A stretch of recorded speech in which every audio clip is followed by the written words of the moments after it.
राप्ती प्रादेशिक अस्पतालका 28 जना डाक्टर मध्ये 20 जना डाक्टर पनि अस्पताल आउँदैनन्।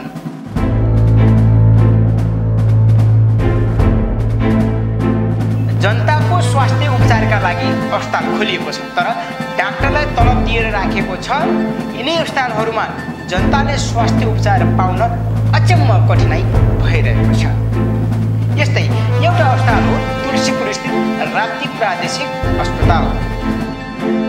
राप्ती प्रादेशिक अस्पताल तुलसीपुरमा बिरामी भई अस्पताल आउने बिरामीहरूले अति न्यून सेवा सुविधा मात्रै पाउने गरेको पाइन्छ।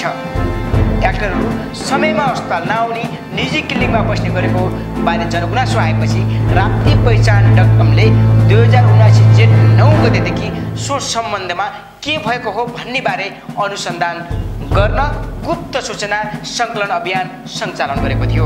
दुईवटा टिमले जेठ 9 गतेदेखि 21 गतेसम्म निरन्तर गुप्त सूचना सङ्कलन गर्ने काम गर्यो। राप्ती पहिचान.com को G9/29 ले अस्पतालभित्रको गतिविधिको बारेमा सूचना सङ्कलन गरेको थियो भने G9/39 ले प्रादेशिक अस्पतालका कुन डाक्टर तुलसीपुर र भराईका कुन प्राइभेट अस्पताल र मेडिकलहरूमा काम गर्दै आइरहेको बारे सूचना सङ्कलन गरेको थियो।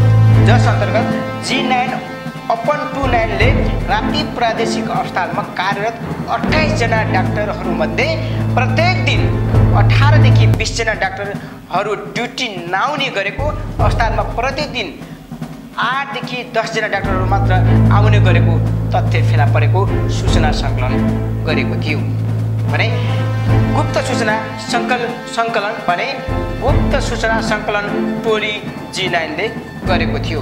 39 ले राप्ती प्रादेशिक अस्पतालमा कार्यरत डाक्टरहरू तुलसीपुर क्षेत्रका 6वटा क्लिनिक र 3वटा प्राइभेट अस्पतालमा काम गर्ने गरेको र घुराईबाट आउने डाक्टरहरूले घुराई क्षेत्रमा रहेका क्लिनिकहरूमा काम गर्दै आइरहेको सूचना सङ्कलन गर्यो।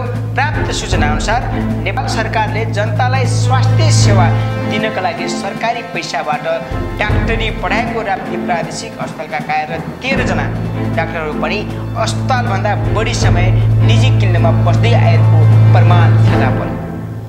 त्यस्तै अर्को रोचक विषय के हो भने अस्पतालमा कार्यरत डाक्टर लगायत कर्मचारीलाई परिचालन गर्ने जिम्मा अस्पतालका मेसुलाई दिएको छ, तर तिनै मेसु राप्ती प्रादेशिक अस्पताल भन्दा निजी क्लिनिकमा बस्दै आइरहेको तथ्य हामीले फेला पारेका छौँ।